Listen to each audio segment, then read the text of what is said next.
भोपाल से रितेश कोटा आया आईआईटी की प्रिपरेशन के लिए कोचिंग करने। रितेश बचपन से ही पढ़ाई लिखाई में बहुत तेज था। क्लास में हमेशा फर्स्ट आता। दिन का सारा वक्त उसका पढ़ाई लिखाई में चला जाता, इसलिए उसके ज्यादा दोस्त नहीं थे। दोस्त के नाम पर जानने वाले तो बहुत थे, पर सच्चा दोस्त सिर्फ एक या दो ही थे।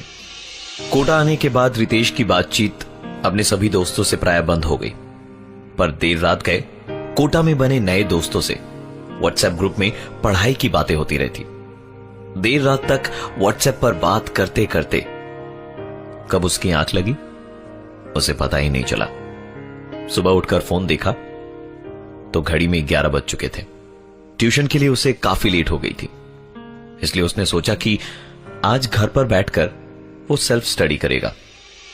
रितेश इस वक्त पढ़ाई कर ही रहा था कि अपने दोस्त से एक सवाल डिस्कस करने के लिए उसने अपना फोन चार्ज से निकाला। फोन की होम स्क्रीन पर एक पिक्चर देख उसकी आंखें अटक गई। यह पहली बार था जब रितेश को इस घर में हल्के से डर का एहसास हुआ। उसके फोन की होम स्क्रीन पर तस्वीर थी खुद रितेश की, वो भी सोते हुए। रितेश को अच्छी तरह से याद है कि उसने कोई भी ऐसी फोटो नहीं ली थी, और दूसरी बात, उसके इस एक रूम के फ्लैट में उसके अलावा दूसरा कोई नहीं रहता था। इस बात को ज्यादा इंपॉर्टेंस ना देते हुए उसने गैलरी में जाकर फोटो डिलीट करी और वॉलपेपर चेंज करके नहाने चला गया। आज का पूरा दिन उसने पढ़ाई करने में ही निकाल दिया और रात को जल्दी सोने चला गया ताकि अगले दिन फिर से ट्यूशन मिस ना हो जाए।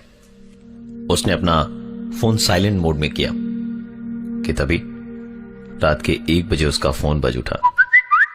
उसने आधी नींद में एक ही आंख खोलकर अपना व्हाट्सएप देखा तो ना तो कोई मैसेज था और फोन भी साइलेंट मोड में था। तो फिर यह आवाज कैसे आई? इसे अपना वहम मानकर उसने फोन साइड में रखा और सोने लगा कि तभी फिर से ना कोई मैसेज, ना कोई अपडेट, ना ही कोई नोटिफिकेशन, और फोन अभी भी साइलेंट मोड में। परेशान होकर उसने अपना फोन स्विच ऑफ किया और सोने की कोशिश करने लगा कि ठीक तभी उसके कानों के पास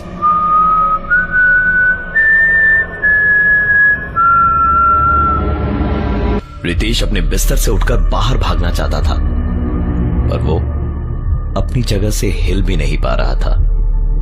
उसे ठंड लग रही थी, पर शरीर पसीने से भरा पड़ा था। उस रात रितेश के साथ क्या हुआ खुद रितेश को मालूम नहीं, पर अगले ही दिन सुबह उसने अपना सारा सामान पैक किया और सीधे अपने एक दोस्त के यहां चला गया। दोनों ने उस रात देर तक पढ़ाई करी और सोने चले गए।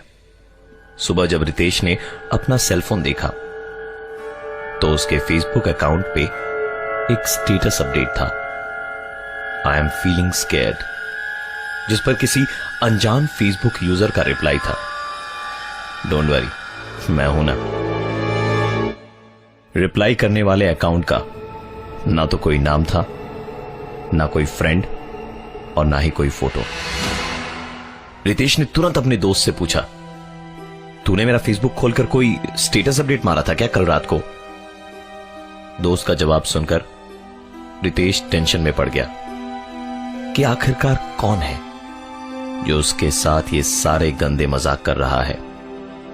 उसके इन सवालों का जवाब उसके पास नहीं था, इसलिए इन सब पर दिमाग न लगाकर उसने पढ़ाई की तरफ ही ध्यान देना बेहतर समझा और ज्यादातर समय वो अपना फोन स्विच ऑफ ही रखता।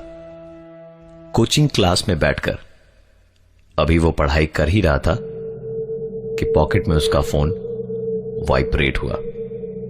फोन निकालकर देखा तो फेसबुक पर एक मैसेज आया था, हाय मिसिंग मी। क्लास में बैठे बैठे ही रितेश ने रिप्लाई दिया, आप हैं कौन? तो उधर से रिप्लाई आया, आके बताऊं, बस 2 मिनट लगेगा मुझे आने में। न जाने रितेश को कौन सा डर सताया जा रहा था। उसने तुरंत फोन से बैटरी अलग करी और अपना फोन बैग में रख दिया। अभी एग्जैक्टली 2 मिनट ही हुए थे कि रितेश के कानों में एक बार फिर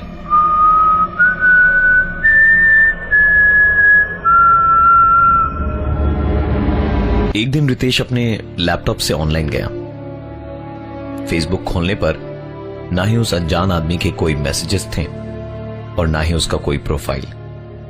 रितेश ने तुरंत अपना फोन स्विच ऑन करके जब फोन से फेसबुक चेक किया तो वो प्रोफाइल, मैसेजेस, सब कुछ वैसे का वैसे ही था। उसने तुरंत फोन स्विच ऑफ कर दिया क्योंकि हो ना हो गड़बड़ी उसके फोन में ही थी। अगले ही दिन फोन एक्सचेंज करके उसने एक नया फोन ले लिया। फोन स्विच ऑन किया तो ऑपरेटर के 4-5 मैसेजेस आए जीपीआरएस सेटिंग्स और इंटरनेट ऑफर्स को लेकर, और साथ ही एक फेसबुक का मैसेज, नया फोन मुबारक हो। उसने तुरंत अपना फोन स्विच ऑफ किया और सोचने लगा कि जो चीज उसके फोन पर होती है वो लैपटॉप पे नहीं हो रही।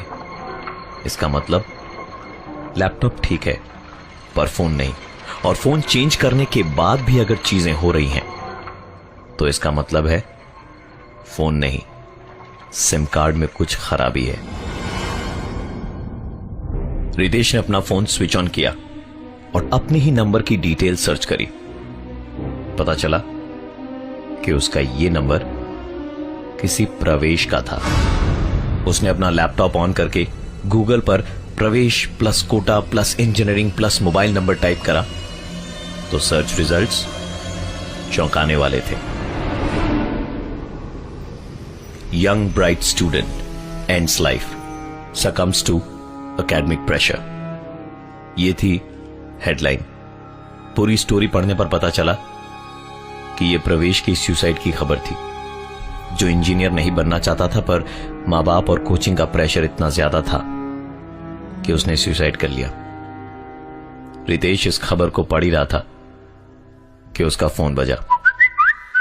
मैसेज फेसबुक पर था, उसी फेसबुक यूजर का। Very smart.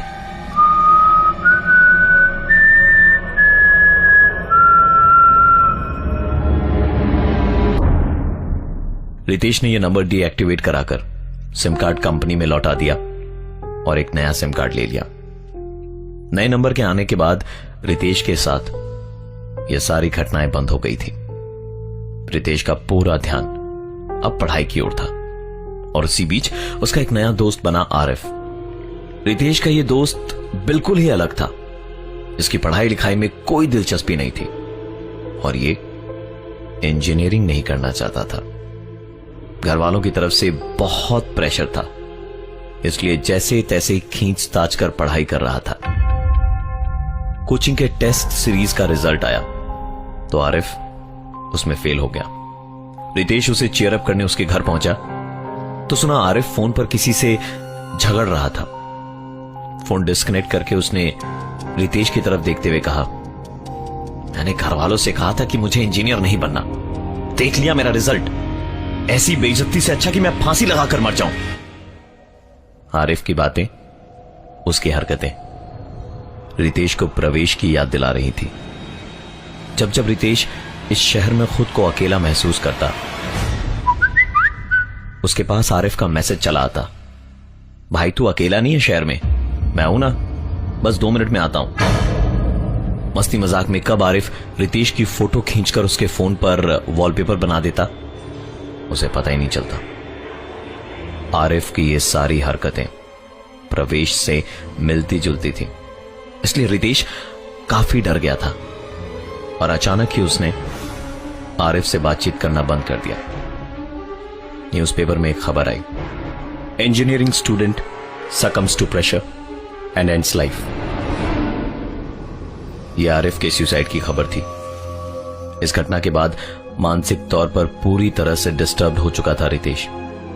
इस बार उसने घर बदला, फोन बदला, सिम कार्ड बदला, नहीं बदली तो बस एक चीज, शायद यह उसका वहम भी हो सकता है।